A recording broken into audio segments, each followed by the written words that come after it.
नमस्कार. प्रकरण पहिले, नागरिक शास्त्र या विषयाचं इयत्ता 8वीचं हे पहिलं प्रकरण आहे. संसदीय शासन पद्धतीची ओळख. अगदी संसदीय शासन पद्धतीचा ओनामाच आपण या प्रकरणामध्ये पाहणार आहोत. कायदे मंडळ, कार्यकारी मंडळ आणि न्याय मंडळ आणि त्या जोडीला असलेली संसदीय शासन पद्धती आणि त्या जोडीला जगभरामध्ये असलेली अध्यक्षीय शासन पद्धती या विषयाचा वापर आपण या प्रकरणात करणार आहोत. इयत्ता 8वीच्या स्तरावरती नागरिक शास्त्र या विषयामध्ये आपल्याला संसदीय शासन पद्धतीची ओळख करून देण्याच्या दृष्टीनं आपल्याला या पहिल्याच प्रकरणामध्ये हा सर्व भाग पाहावायचा आहे. NMAच्या दृष्टीनं, या परीक्षेच्या दृष्टीनं आपल्याला हे प्रकरण महत्त्वाचं तर आहेच, पण हा जो भाग आहे हा भाग समजून घेण्यासाठी हे प्रकरण खूप खूप महत्त्वाचं ठरणार आहे. तर चला तर मग आपण पाहूया प्रकरणामध्ये नेमकं कोणत्या गोष्टी आहेत आणि कशा पद्धतीनं हे प्रकरण मांडले गेलेलं आहे. कायदे मंडळ कायद्याच्या निर्मितीचं कार्य करते आणि म्हणूनच खरं तर या मंडळाला कायदे मंडळ म्हणण्याचा प्रघात पडलेला आहे. कारण कायदा निर्मितीचं महत्त्वपूर्ण कार्य कायदे मंडळ करत असतं आणि म्हणून लोकशाही शासन व्यवस्थेमध्ये सर्वोत्तम असा जो काही मंडळाचा भाग ज्याकडे सोपवला जातो तो कायदे मंडळाकडे असतो असं म्हटलं जातं.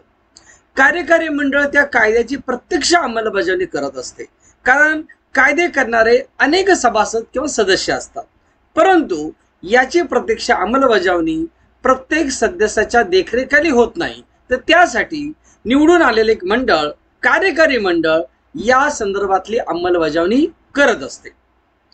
न्याय मंडळ न्याय देण्याचं कार्य करत असते आणि त्या संदर्भामध्येच आपण या तिन्ही शासन व्यवस्थेच्या घटकांविषयी माहिती करून घेणार आहोत. या तिन्ही शाखांची कार्य, त्यांचे अधिकार क्षेत्र व त्यांच्यावरील मर्यादा, तीनही शाखांचे परस्परामधील संबंध संविधान ठरवत असतं, आपल्या देशाची घटना ठरवत असतं आणि म्हणून कायदे मंडळ, कार्यकारी मंडळ आणि न्याय मंडळ यांचं स्थान किती अबाधित आहे हे आपल्या लक्षात येईल. फ्रेंच तत्वज्ञ मॉन्टेस्क्यू एका ठिकाणी म्हणतो, कार्यकारी मंडळ, कायदे मंडळ आणि न्याय मंडळ हे शासन व्यवस्थे घटक नेहमी स्वतंत्र असावेत, सार्वभौम असावेत. या तिन्हींचं जर एकत्रीकरण झालं तर सर्वसामान्य व्यक्तीचं शोषण होतं हे ठरलेलं आहे आणि म्हणून मॉन्टेस्क्यू सारख्या तत्ववेत्त्याने सुद्धा सांगितलेलं आहे, कायदे मंडळ, कार्यकारी मंडळ आणि न्याय मंडळ यांचं महत्त्व किती महत्त्वाचं आहे. या तीनही शाखांचं परस्परातील संबंध संविधान ठरवतं. हे संबंध कशा प्रकारचे असतात यावरून शासन व्यवस्थेचं स्वरूप ठरत असतं. कायदे मंडळ, कार्यकारी मंडळ आणि न्याय मंडळ हे खरं तर शासन व्यवस्थेचं स्वरूप ठरवण्यामध्ये अत्यंत मध्यवर्ती भूमिका बजावत असतात. हे आपल्याला इथं जाणून घ्यायचं आहे. पुढे जाऊया आपण. आता कायदे मंडळ म्हणजे नेमकं काय याविषयी आपण बोलूया. कायदे संमत करण्याचा अधिकार असणारे प्रतिनिधी मंडळ किंवा कायदे संमत करण्याचा अधिकार असणारी सभा याला आपण कायदे मंडळ असं म्हणतो. काही काही ठिकाणी याला विधिमंडळ असं सुद्धा म्हटलं जातं, कारण शासन संस्थेच्या विधी करण्याच्या विभागाला विधिमंडळ असं म्हणत जातं. विधी म्हणजेच कायदे आणि म्हणून कायदे मंडळ किंवा विधिमंडळ असा दोन्ही शब्दप्रयोग या ठिकाणी केला जात असतो. सामान्यतः संविधानानुसार लोकसंख्येच्या प्रमाणात निवडून आलेल्या प्रतिनिधींचं हे मंडळ असतं. म्हणजे पहा, घटनेनुसार लोकसंख्येच्या प्रमाणामध्ये ज्या सभासद किंवा सदस्य निवडून येतात त्यांचं प्रतिनिधी मंडळ म्हणजे कायदे मंडळ असतं. आधुनिक लोकशाहीत हे सार्वभौम जनतेचं प्रतिनिधित्व करणारं मंडळ असतं. संविधान बनवणं, ते दुरुस्त करणं, कायदे रद्द करणं, नवीन कायदे अंतर्भूत करणं इत्यादी कायदेविषयक भिन्न कामं या कायदे मंडळाकडून केली जात असतात आणि ही सर्व कायद्याच्या संदर्भातली कामं केली जात असल्यामुळं या सभेला, या प्रतिनिधी मंडळाला कायदे मंडळ असं संबोधलं जातं. सामान्यतः अशा प्रतिनिधी मंडळाला संसद असं म्हटलं जातं. आपल्या भारतामध्ये संसद हा शब्द असल्यामुळं आपण तोच शब्द ग्राह्य प्रामुख्याने धरलेला आहे आणि त्या संदर्भातली आपली जी शासन व्यवस्था आहे तिला आपण म्हणतो संसदीय शासन पद्धती. अशा पद्धतीनं कायदे मंडळाला जे काही अधिकार असतात, म्हणजे कायदे तयार करणं, कायदे रद्द करणं, नवीन कायदे अंतर्भूत करणं, संविधान बनवणं, संविधान दुरुस्त करणं यासारखी अनेक कामं कायदे मंडळ करीत असतात. पुढे जाऊया आपण. आता प्रत्येक देशामध्ये त्यांचं जे कायदेमंडळ असते किंवा विधिमंडळ असतं त्यांची नावे, अधिकार आणि रचना भिन्न भिन्न प्रकारची असते. आपल्या देशामध्ये, भारत देशामध्ये भारताचं जे कायदेमंडळ आहे त्याला संसद असं आपण म्हणतो. आइसलंड सारखा देश आहे, अलिंथिंग असं त्या देशाच्या कायदेमंडळाला म्हटलं जातं. स्पेन सारखा स्पॅनिश लोकांचा देश आहे, तिथं कोर्टिस असं संसदेला नाव आहे, त्यांच्या विधिमंडळाचं नाव आहे कोर्टिस. किंवा इस्रायल सारखा देश आहे, या देशाच्या विधिमंडळाला नेसेट असं म्हटलं जातं. तर आयर्लंड सारखा देश आहे, त्या देशामध्ये डेल आयरियन असं त्या ठिकाणच्या विधिमंडळाला म्हटलं गेलेलं आहे. डेन्मार्कच्या विधिमंडळाला फोक्टिंग असं म्हटलं गेलं आहे. तर स्वीडनच्या विधिमंडळाला रिक्सडॅग असं म्हटलं गेलेलं आहे. म्हणजे नानाविध रूपामध्ये, नानाविध नावांना त्या देशाच्या संसदेला संबोधलं जात असतं. नॉर्वे देशाची संसद आहे ती स्टोटिंग या नावाने ओळखली जाते. तर रशियाची जी संसद आहे ती सुप्रीम सोव्हिएट या नावाने ओळखली जाते. म्हणजे प्रत्येक राष्ट्रातली विधिमंडळाची नावं वेगवेगळी आहेत. नुसती नावच वेगळी नाही, तर त्या देशाच्या संसदेचे अधिकार सुद्धा वेगवेगळे आहेत. अगदी संसदेची रचना ही सुद्धा भिन्न भिन्न प्रकारची असते. कारण काय आहे माहिती आहे का, की प्रत्येक देशामध्ये शासन पद्धती कोणत्या प्रकारची आहे हे त्या देशाच्या कायदेमंडळाचं स्वरूप किंवा विधिमंडळाचं स्वरूप ठरवत असते. भारतामध्ये संसदीय लोकशाही आहे, त्यामुळे भारताची जी काही विधिमंडळ आहे त्याला आपण संसद असं म्हणतो. आणि लोकसभा आणि राज्यसभा अशी दोन सभागृह आणि राष्ट्रपती असं मिळून खरं तर भारताची संसद बनत असते. प्रत्येक देशाची अधिकार रचना भिन्न भिन्न प्रकारच्या असतात, हे मी मागे सांगितलेलं आहेच. पुढे जाऊया आपण. आता कायदेमंडळ हे आधुनिक लोकशाहीचा अविभाज्य घटक आहे. म्हणजे लोकशाहीचा अविभाज्य घटक जर कोण असेल, त्या सर्व मंडळातला महत्वपूर्ण घटक तो असतो कायदेमंडळ. तरी 20व्या शतकाच्या सुरुवातीपासूनच कायदेमंडळाच्या सार्वभौमत्वाला तडे जाऊ लागलेले आहेत. हे कायदेमंडळ अधिकाराच्या बाबतीमध्ये सर्वोच्च असलं तरी सुद्धा या सार्वभौमत्वाला तडे जात आहेत. आणीबाणीची परिस्थिती व युद्धजन्य परिस्थिती यामुळे कार्यकारी मंडळाचे अधिकार वाढत चाललेले आहेत. कार्यकारी मंडळ निर्णय झटकन घेते व त्याची अंमलबजावणी करत असते. शिवाय कायदे करण्याच्या गुंतागुंतीच्या पद्धती, कायद्याचे तांत्रिक विषय आणि कार्यकारी मंडळाचे धोरणात्मक वर्चस्व यामुळे कायदे मंडळाचे महत्त्व कमी होण्याची प्रवृत्ती आता बळावत चाललेली आहे. आणि या दृष्टीनं कायदे मंडळ हे लोकशाहीचा अविभाज्य घटक आहे. हे जरी आपण मान्य केलं असलं तरी सुद्धा कायदे मंडळाचं सार्वभौमत्व, कायदे मंडळाचं स्वातंत्र्य पूर्वीसारखं अबाधित राहू शकलं नाही. कार्यकारी मंडळ या ठिकाणी वरचढ झाल्याचं आपल्याला दिसतं आणि हे जनतेच्या निश्चितच हितावं नाही. जनतेच्या हितावं ही गोष्ट अजिबात नाही. पुढे जाऊया आपण. त्यामुळे कार्यकारी मंडळाने मांडलेल्या ठरावांना, प्रस्तावांना मान्यता देण्या एवढंच काम विधिमंडळाचे सभासद करत असतात, असा एक आक्षेप घेतला जातो. कारण सभासदांवर राजकीय पक्षाची भिस्त बंधनकारक ठरत असते. जेव्हा कार्यकारी मंडळातील मंत्री, म्हणजे संसदीय लोकशाहीचा जर विचार केला तर कार्यकारी मंडळातील मंत्री प्रभारी व कर्तबगार व कार्यक्षम असतात, तेव्हा विधिमंडळाचे अधिकार नाममात्र उरतात. कारण मंत्रिमंडळानं म्हणजेच पर्यायानं कार्यकारी मंडळावर व शासनावर नियंत्रण ठेवण्याचे प्रमुख काम विधिमंडळ करू शकत नाही. ही खरी गोष्ट आहे. हा एक फार मोठा दोष आहे संसदीय लोकशाहीचा. संसदीय लोकशाहीतील हा दोष घालण्याचा प्रयत्न आधुनिक राजकीय विचारवंत कसोशीने करत आहेत, पण दुर्दैवाने त्यामध्ये यश येत नाहीये. त्यामुळं कायदेमंडळ म्हणजे नेमकं काय, कार्यकारी मंडळ म्हणजे नेमकं काय, याविषयी आपल्याला थोडीशी सुतराम कल्पना आली असेल. कारण ज्यावेळी कार्यकारी मंडळातला मंत्री असेल, त्या कार्यकारी मंडळाचा प्रमुख पंतप्रधान असेल किंवा राज्याच्या बाबतीमध्ये कार्यकारी मंडळाचा प्रमुख मुख्यमंत्री असेल, तर तो जर प्रभावी आणि कर्तबगार कार्यक्षम असेल तर मात्र विधिमंडळाचे अधिकार नाममात्र उरतात. असं होता कामा नये. कारण विधिमंडळ, कायदेमंडळ हे सर्वोच्च असतं. कायदेमंडळाचे अधिकार ज्यावेळी, कारण तो एखाद्या ठिकाणचं प्रतिनिधित्व करणारा व्यक्ती असतो आणि म्हणून हे विधिमंडळ खऱ्या अर्थानं अधिकाराचं त्याचा संकोच होता कामा नये असं म्हटलं जात असतं. बघूया आपण पुढे. आता शासन पद्धतीचे दोन प्रमुख प्रकार आहेत. म्हणजे तसे अनेक प्रकार आहेत, राजेशशाही, हुकुमशाही असे अनेक प्रकार आपण मानतो. पण जगभरामध्ये लोकप्रिय झालेले, जगभरामधून लोकशाही राजेशाहीचं उच्चाटन झाल्यामुळे, साहजिकच लोकशाहीचा अंगीकार झाल्यामुळे दोन शासन पद्धती प्रामुख्याने आपल्याला दिसतात. एक शासन पद्धती ती म्हणजे संसदीय शासन पद्धती आणि दुसरी शासन पद्धती ती म्हणजे अध्यक्षीय शासन पद्धती. आपल्या भारत देशामध्ये संसदीय शासन पद्धती आहे. अगदी इंग्लंडमध्ये सुद्धा ही शासन पद्धती असली तरी इंग्लंडमधल्या शासन पद्धतीला पार्लमेंटरी शासन पद्धती असं म्हटलेलं आहे. अमेरिकेमध्ये अध्यक्षीय शासन पद्धती आहे. तर या दोन्हीमध्ये फरक खूप असला तरी लोकशाहीच्या ज्या दोन प्रणाल्या आहेत याबद्दल कोणताही वाद नाही. बघूया पुढे जाऊया आपण.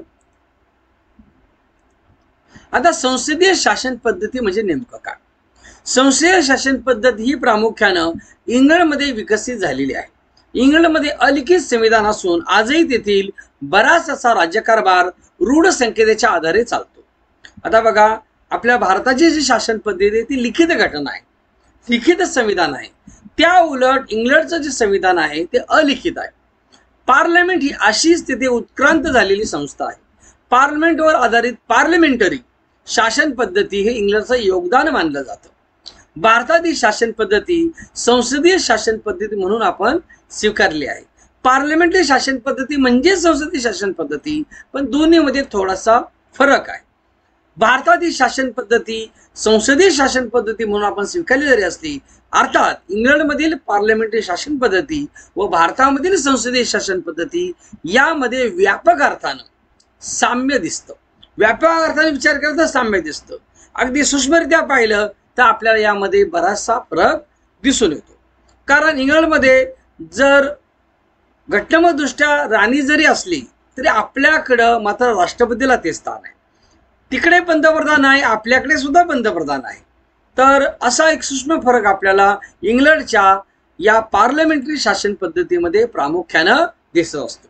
परंतु संस्थात्मक आशयाच्या दृष्टीनं भारतीय शासन पद्धती पूर्णतः वेगळी आहे. बघा, संस्थात्मक आशयाच्या दृष्टीनं भारतीय शासन पद्धती काय वेगळी आहे? तर भारत हा इंग्लंड सारखा छोटा देश नाहीये. भारत हा व्यापक आणि मोठा देश आहे. अनेक जाती धर्माचा, रूढी परंपरेचा, अनेक भाषांचा, अनेक संस्कृत्यांचा, अनेक पंथांचा हा देश आहे. आणि म्हणून संस्थात्मक दृष्टीने जर पाहिलं तर भारतीय शासन पद्धती ही इंग्लंडच्या शासन पद्धतीनुसार पूर्णतः वेगळी असलेली आपल्याला पाहायला मिळते. पुढे जाऊया आपण. आता भारतीय संसदीय शासन पद्धतीची काय वैशिष्ट्य आहेत? कारण आपण संसदीय शासन पद्धती स्वीकारलेली आहे. अनेक देशांच्या राज्यघटनेचा अभ्यास करून आपल्या घटनाकारांनी ही संसदीय शासन पद्धती लागू केलेली आहे. मग या शासन पद्धतीची काय वैशिष्ट्य आहेत ती आता आपण पाहूया. पहिलं वैशिष्ट्य पहा बरं का या शासन संस्थेचं किंवा शासन पद्धतीचं. संसदीय शासन पद्धती ही राज्य कारभाराची एक पद्धत आहे. केंद्रीय शासन यंत्रणेच्या कायदेमंडळाला संसद असे म्हटले जाते. बघा, संसदीय शासन पद्धती राज्य कारभाराची एक पद्धत आहे, याबद्दल नो डाऊट. केंद्रीय शासन यंत्रणेच्या कायदेमंडळाला संसद असं म्हटलं जातं. जसं आपण पाहिलं स्वित्झर्लंडच्या शासन संस्थेला वेगळं म्हटलं जातं, स्पेनच्या कायदेमंडळाला वेगळं म्हटलं जातं, इस्रायलच्या कायदेमंडळाला वेगळं म्हटलं जातं. तसंच आपल्या भारताच्या केंद्रीय शासन यंत्रणेच्या कायदेमंडळाला संसद असं म्हटलं जातं. आणि राज्याच्या दृष्टीने जी कायदेमंडळ असतं त्यास आपण विधानसभा असं नाव दिलेलं आहे. म्हणजे पहा, ज्या ठिकाणी खरं तर विधिमंडळ हा शब्द योग्य आहे, कारण कायदेमंडळ म्हणजेच विधिमंडळ, परंतु एक संसद असं नाव या शासन पद्धतीला आहे आणि हेच या शासन पद्धतीचं प्रधान वैशिष्ट्य आहे. पुढे जाऊया आपण. राष्ट्रपती, लोकसभा आणि राज्यसभा मिळून संसद तयार होते. संसदेच्या लोकसभेतील प्रतिनिधी जनतेकडून थेटपणाने निवडले जातात. या सभागृहातील सदस्याची संख्या निश्चित असते. बघा, आपल्याला प्रश्न विचारला जाऊ शकतो की संसद कशी तयार होते. लोकसभा आणि राज्यसभा ही दोन सभागृह संसदेमध्ये आहेत आणि संसदेचा घटनात्मक प्रमुख जो आहे तो राष्ट्रपती आहे. त्यामुळे राष्ट्रपती, लोकसभा आणि राज्यसभा असं मिळून ती संसद तयार होते आणि संसदेच्या लोकसभेतील जे प्रतिनिधी आहेत ते जनतेकडून थेटपणाने निवडले जातात. या सभागृहातील सदस्यांची संख्या निश्चित असते. म्हणजे 548च्या वर आपली जवळपास लोकसभेची सदस्य संख्या आहे आणि या सदस्य संख्येमुळे ती संसद किती मोठी आहे, किती विशाल आहे हे आपल्या लक्षात येतं. खरं तर जरी लोकसभेचे प्रतिनिधी जनता थेटपणे निवडत असले तरी राज्यसभा आणि राष्ट्रपती हे मात्र जनतेकडून थेटपणानं, प्रत्यक्षपणानं निवडले जात नाहीत, तर अप्रत्यक्षपणे निवडले जातात. जनता ज्याला निवडून देते ती व्यक्ती खरं तर राज्यसभेचे आणि राष्ट्रपती निवडण्याचं काम करत असते आणि हे असतं कायदे मंडळ. हे तुम्हाला नव्याने सांगायला नको. पुढे जाऊया आपण. दुसरं वैशिष्ट्य पहा इथे, लोकसभेच्या निवडणुका ठराविक मुदतीनंतर होतात. म्हणजे 5 वर्षाचा कालावधी असतो आणि त्या मुदतीनंतर ती निवडणूक होते. या निवडणुका सर्व राजकीय पक्ष लढवतात. कारण राजकीय पक्षाचा जन्म, राजकीय पक्षाचा आरंभच खरं तर निवडणुका लढवण्यासाठी होतो. आता तुम्ही म्हणाल की काही काही पक्ष नाही लढवत, परंतु अंतःस्थितांचा तोच असतो म्हणून त्यांना राजकीय पक्ष आपण म्हणतो. पुढच्या धड्यांमध्ये आपल्या राजकीय पक्ष हे प्रकरण पाहायचं आहे, त्यावेळी आपण डिटेलमध्ये या सगळ्या गोष्टी पाहूया. त्यात ज्या राजकीय पक्षाला निम्म्यापेक्षा जास्त जागा मिळतात तो बहुमतातला पक्ष मानला जातो. बहुमत असलेला पक्ष आपले सरकार बनवतो आणि त्याच पक्षाचा व्यक्ती भारताचा प्रधानमंत्री होतो. म्हणजे लोकसभेच्या निवडणुका ठराविक मुदतीत होतात. त्या निवडणुका राजकीय पक्ष लढवतात. त्या ज्या पक्षाला निम्म्यापेक्षा जास्त जागा मिळतात तो बहुमताचा पक्ष म्हणून मानला जातो आणि बहुमत असलेला पक्ष सरकार बनवतो. याला काही वेळा काही राजकीय समीकरणं, राजकीय परिस्थिती अशी बदलते की काही वेळा हे नियम सुद्धा धाब्यावर बसून या सगळ्या गोष्टी वेगळ्या केल्या जातात. परंतु नागरिकशास्त्र, राज्यशास्त्र जाणणाऱ्यांना मात्र हे सर्व माहिती ही प्रॅक्टिकली जरी नसली तरी आपली पुस्तकी ज्ञानाची गोष्ट आहे ती आपण ध्यानात घेतली पाहिजे. पुढे जाऊया आपण. काही वेळेस कोणत्याही एका पक्षाला असे स्पष्ट बहुमत मिळत नाही. अशा वेळी काही पक्ष एकत्र येऊन आपले बहुमत सिद्ध करतात व त्यांना सरकार स्थापन करता येते. यास आघाडी सरकार असं म्हणतात. आता ज्या गोष्टीवरती आपण आक्षेप घेऊ शकतो की काही वेळा नाही पक्षाला स्पष्ट बहुमत मिळत, मग ज्याला जास्त जागा त्यालाच मिळतात का नाही, त्याला आमंत्रित केलं जातं त्या पक्षाला. परंतु जर त्यांनी स्पष्ट बहुमत सिद्ध केलं नाही तर तो अधिकार पुढच्या पक्षाला दिला जातो. म्हणून काही वेळेस कोणत्याही पक्षाला स्पष्ट बहुमत जर नाही मिळालं अशा वेळी काही पक्ष एकत्र येऊन आपले बहुमत सिद्ध करतात आणि या पक्षांना आपण आघाडी सरकार असं म्हणू शकतो. तर अशा पद्धतीनं खरं तर ह्या संसदीय लोकशाहीचं, संसदीय शासन पद्धतीचं काम चालू असलेलं आपल्याला पाहायला मिळतं. अजून एक वैशिष्ट्य आपण पाहूया याचं. अशा तऱ्हेने जनतेकडून निवडून आलेले प्रतिनिधी कायदे मंडळाचे सभासद होतात व बहुमतातील पक्षाला आपले सरकार स्थापन करता येतं. बघा, जनतेकडून निवडून आलेले प्रतिनिधी कायदे मंडळाचे सभासद असतात. निवडून आले की ती कायदे मंडळाचे सभासद होतात. बहुमतातला जो पक्ष असतो तो आपलं सरकार स्थापन करतो. त्याला राज्यात असेल तर राज्यपाल आमंत्रित करतो, केंद्रात असेल तर राष्ट्रपती आमंत्रित करतो आणि हा बहुमतातला पक्ष आपले सरकार स्थापन करतो. परंतु हे जे पुस्तकी ज्ञान आहे यामध्ये थोडीशी त्रुटी अशी आहे की जर या पक्षाला बहुमत सिद्ध करता आलं नाही तर राष्ट्रपती पुन्हा एकदा पुढच्या पक्षाला ही संधी देत असतो. म्हणजे पहा, यामध्ये अनेक फाटी फुटत जातात. तर ही गोष्ट 8वीच्या स्तरावरती तुम्हाला कळली पाहिजे या हेतून आपण हे सर्व सांगण्याचा प्रयत्न केलेला आहे. जाऊया पुढे. या बहुमतातल्या पक्षाचा नेता प्रधानमंत्री होतो व तो आपल्या काही सहकाऱ्यांची मंत्रिपदासाठी निवड करतो.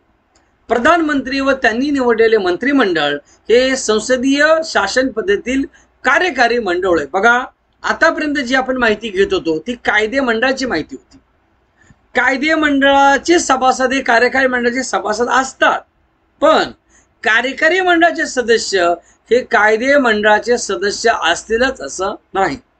कारण ज्या पक्षाला बहुमत मिळतं त्या पक्षाचा प्रधानमंत्री आपलं मंत्रिमंडळ निवडतो आणि ते जे निवडलं जातं मंडळ त्याला कार्यकारी मंडळ असं म्हटलं जातं. संसदीय शासन पद्धतीतल्या कार्यकारी मंडळावर दुहेरी जबाबदारी असते. दोन प्रकारच्या जबाबदाऱ्या पार पाडाव्या लागतात. पहिली जबाबदारी अशी असते, कार्यकारी मंडळ म्हणून त्यांना कायद्याची अंमलबजावणी करावी लागते. बघा, सगळ्यात महत्वाचं म्हणजे कार्यकारी मंडळ म्हटल्यानंतर कायदे मंडळ अनेक सदस्य मिळून कायदे तयार करतं आणि या कायद्याची अंमलबजावणी करण्याचं काम कार्यकारी मंडळाला पार पाडावं लागतं. ते कायदे मंडळाचे सदस्य असतात. मी मग सांगितलं की कार्यकारी मंडळाचे जे काही सदस्य असतात ते कायदे मंडळाचे सभासद असतात, म्हणून त्यांना कायदे मंडळाशी संबंधित जबाबदाऱ्याही पार पाडाव्या लागतात. थोडक्यात काय, यांना दोन प्रकारच्या दुहेरी जबाबदारी त्यांच्यावर असते. एकतर ते कार्यकारी मंडळाचे सभासद असतात आणि कायदे मंडळाचे सुद्धा सभासद असतात आणि दुहेरी भूमिका बजावतच खर तर सरकार पुढे चालत असतं. पुढे जाऊया आपण. आता आपण हा जो आपला भाग आहे, चालू आहे भाग, जसजसं आपण आपल्या तासाच्या उत्तरार्धाकडे सरकतो तसतसं आपल्याला वेध लागतात सरावाच्या प्रश्नांचे. एनएमएसच्या परीक्षेसाठी आपण बसलेलो आहोत. एनएमएसच्या परीक्षेला बसल्यानंतर सराव हा फार एक महत्वाचा घटक आहे. जितका सराव कराल तितकं तुम्ही जास्तीत जास्त अभ्यासासाठी तयार व्हाल. म्हणून सरावासाठी काही प्रश्न आपण इथं घेतलेले आहेत. सरावाचे प्रश्न घेत असताना एक काळजी प्रामुख्याने घेतलेली आहे. शक्यतो आपण असे प्रश्न घेतो ज्या दिवशी जो भाग त्या तासाला झाला असेल तोच भाग, तोच आशय, तोच कंटेंट आपण सरावासाठी घेत असतो. परंतु काही वेळेस मागचा काही भाग, पुढचा काही येणारा आगामी भाग आपण या प्रश्नामध्ये घेऊ शकतो. कारण आता पुढची आपली अनेक तास होती. या तासाला आपण एक गोष्ट लक्षात ठेवायची, सराव हा गरजेचा आहे, सराव हा महत्वाचा आहे. जोपर्यंत तुम्ही प्रश्नाची नागिन डोलवत नाही तोपर्यंत अभ्यासाची पुंगी वाजत नाही. म्हणून सरावासाठी काही प्रश्न आपण इथे घेतलेले आहेत. पहिला प्रश्न हा स्क्रीनवरती पहा आपल्या. खालील विधानांचा विचार करून पर्यायातून उत्तर निवडा. आता पहा, हा जो प्रश्न आहे विधानांचा, या प्रश्नामध्ये प्रश्न विधानावरती आहे याबद्दल काही दुमत नाही. प्रश्न कसा विचारला गेला हे आपण लक्षात ठेवलं पाहिजे. समजा पर्याय म्हणून 4 विधानं इथे येतील किंवा 2 विधानं येतील किंवा 3 विधानं येतील किंवा 5 विधानं सुद्धा येतील. आता बघूया या प्रश्नामध्ये नेमकं स्वरूप कसं या प्रश्नात ते पाहूया. एक मात्र खरं, हा विधानाचा प्रश्न आहे, याबद्दल कोणत्याही प्रकारचं दुमत नाही. हे विधान आहे इथे, बहुमतातल्या पक्षाचा नेता प्रधानमंत्री होतो व तो आपल्या काही सहकाऱ्यांची मंत्रिपदासाठी निवड करतो. हे संसदीय कार्यपद्धतीमध्ये सर्रास आढळणारी बाब आहे. याला अपवाद असू शकतो, अपवाद 100% असू शकतो. कारण आजचा काळ आधुनिक काळ आहे. आजच्या काळामध्ये आघाडी सरकार हीच खरं तर प्रत्येक ठिकाणी निर्माण होणारी परिस्थिती आहे. पण बहुमतातला पक्षाचा नेता प्रधानमंत्री होतो, तो आपलं मंत्रिमंडळ तयार करतो, आपल्यातल्या काही सहकार्याची मंत्रिपदासाठी निवड करतो, हे खरं आहे. मग ते निवडून आलेले असतात किंवा निवडून यायचे असतात. कारण कसं आहे, आपल्याकडं एक नियम आहे, एखादा व्यक्ती विधिमंडळाचा जरी सभासद नसला तरी तो नजीकच्या काळामध्ये विधिमंडळाचा सभासद होऊन तो मंत्रिपद उपभोगू शकतो किंवा मंत्रिपदावरती बसू शकतो किंवा त्याची मंत्रिपदासाठी निवड होत असते. बघूया बी विधान काय म्हणताय. बी विधान असं आहे, प्रधानमंत्री व त्यांनी निवडलेले मंत्रिमंडळ हे संसदीय शासन पद्धतीतील कार्यकारी मंडळ होय. एकदम बरोबर. आपण सर्व जे सभासद असतात, जे जनतेने निवडलेले असतात, ते विधिमंडळाचे सभासद असतात. पण त्यांना कायदे मंडळ किंवा विधिमंडळ असं आपण म्हणतो. पण जे शासन यंत्रणेमध्ये प्रत्यक्ष सहभागी होतात, कारण प्रधानमंत्री निवडला गेला जातो आणि तो जो मंत्रिमंडळ निवडतो त्यालाच आपण कार्यकारी मंडळ असं म्हणतो. बघूया पर्याय काय आहेत. पहिला पर्याय फक्त हे बरोबर, म्हणजे बी जे विधान आहे, प्रधानमंत्री व त्यांनी निवडलेले मंत्रिमंडळ हे संसदीय शासन पद्धतीतील कार्यकारी मंडळ होय. हे विधान चुकीचं नाहीये, एकदम बरोबर. आणि बरोबर विधान असल्यामुळं आपण पहिला पर्याय बरोबर क्लिक करू शकत नाही. दुसरा पर्याय बघूया आपण. दुसरा पर्याय असा आहे, फक्त बी बरोबर. आता इथं फक्त बी बरोबर सुद्धा होऊ शकत नाही, कारण ए पर्याय सुद्धा बरोबर आहे. ए पर्याय जो आहे, विधान जे आहे, बहुमतातल्या पक्षाचा नेता प्रधानमंत्री होतो व तो आपल्या काही सहकाऱ्यांची मंत्रिपदासाठी निवड करतो, असं जे विधान आहे हे बरोबरच आहे विधान. म्हणून पहिला क्रमांक विधानाचा आणि दुसरा विधान जे आहे हे दोन्ही विधानं बरोबर आहेत. पहिला पर्याय दुसरा पर्याय चुकीचे आहेत, कारण ते अर्धवट आहे. बघूया तिसरा पर्याय आपण. तिसऱ्या पर्यायामध्ये आहे दोन्ही बरोबर, आणि हे आपलं बरोबर उत्तर आहे. कारण असं आहे की पर्यायामध्ये आपण जर पाहिलं ए आणि बी अशी दोन्ही विधानं बरोबर आहेत. पर्यायामध्ये पहिला पर्याय चुकीचा ठरला, दुसरा पर्याय चुकीचा ठरला, तिसरा पर्याय निखलसपणे बरोबर आहे. चौथा पर्याय बघूया, दोन्ही चुकीचे. दोन्ही चुकीचे असूच शकत नाही. त्यामुळे पर्याय क्रमांक 3 दोन्ही बरोबर हेच या प्रश्नाचं बरोबर उत्तर आहे. बहुमतातल्या पक्षाचा नेता प्रधानमंत्रीपदी होतो व तो आपल्या काही सहकाऱ्यांची मंत्रिपदासाठी निवड करतो.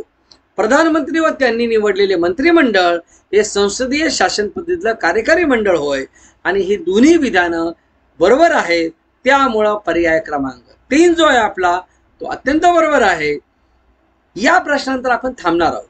पुढच्या तासाला आपला जो उरलेला जो भाग आहे या पाठाचा तो आपण पूर्ण करणार, आणि संसदीय कार्यपद्धती जे आपला जो धडा आहे तो धडा आपला पूर्ण होऊन जाईल. पण तरी तुम्हाला थोडंसं थांबावं लागणार आहे. पुढच्या तासाला आपण हा सगळा भाग पाहूया. या प्रश्नाचं उत्तर जे आहे ते आहे दोन्ही बरोबर. ए विधान आणि बी विधान हे दोन्हीही बरोबर आहेत. परत एकदा वाचतो बघा मी. बहुमतातल्या पक्षाचा नेता प्रधानमंत्री होतो व तो आपल्या काही सहकाऱ्याची मंत्रिपदाची निवड करतो, बरोबर विधान आहे. प्रधानमंत्री व त्यांनी निवडलेले मंत्रिमंडळ हे संसदीय शासन पद्धतीतील कार्यकारी मंडळ होय, हे विधान बरोबर आहे. दोन्ही बरोबर, दोन्ही विधानं बरोबर. त्यामुळे पर्याय क्रमांक 3 आपण निवडलेला आहे. आज आपण काय केले माहितीये का? आज आपण सरावाचा एकच प्रश्न घेतलेला आहे. तो प्रदीर्घरित्या त्याच्याविषयी जो वापर केलेला आहे, कारण एका प्रश्नामधून आपल्याला अनेक प्रश्नाची निर्मिती करता येते. तूर्त आपण इथं थांबूया. धन्यवाद.